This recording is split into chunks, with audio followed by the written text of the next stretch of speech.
শ্রাবণ মাসের প্রথম সোমবারে মহাদেব মন্দিরের উন্নয়নের জন্য আর্থিক সহায়তা প্রদান করলেন বিজেপি বিধায়ক সুশান্ত দেব।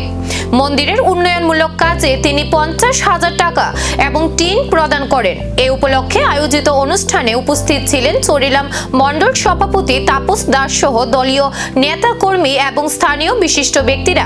বিধায়ক সুশান্ত দেব জানান, ধর্মীয় প্রতিষ্ঠানগুলোর উন্নয়ন এবং ভক্তদের জন্য আরো ভালো পরিকাঠামো গড়ে তুলতেই এই সহযোগিতা করা হয়েছে।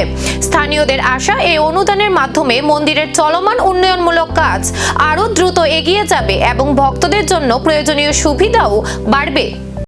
আমাদের ব্রজপুর স্থিত মহাদেব বাড়ি বহু প্রাচীন, বহু আধ্যাত্মিকতার ঐতিহ্য এই মন্দিরের সঙ্গে জড়িত এবং এই মন্দির আমাদের আস্থার স্থান।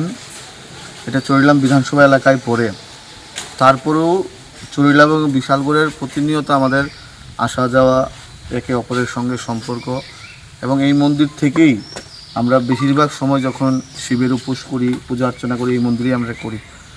এই মন্দির বিগত দিনে বাম শাসনে জরাজীর্ণ অবস্থায় ছিল। আমাদের সরকার গঠন হওয়ার পরে পঞ্চায়েত চেষ্টা করেছে, তারপরেও কিছু ঘাটতি আছে। তো আমরা নিজেরা সবাই মিলে, আমাদের এখানে মণ্ডল সভাপতি আছেন, আমাদের বিশালগড়ের মণ্ডলের সাধারণ সম্পাদক আছেন, আমাদের জেলার সাধারণ সম্পাদক এবং অন্যান্য সমস্ত নেতৃত্বরা এখানে আছেন। আমরা সবাই মিলে আমাদের মতো করে এই মন্দিরের ডেভেলপমেন্টের জন্য। এখন দেখার, এই অনুদানের মাধ্যমে মন্দিরের উন্নয়নমূলক কাজ কত দ্রুত এগিয়ে যায়।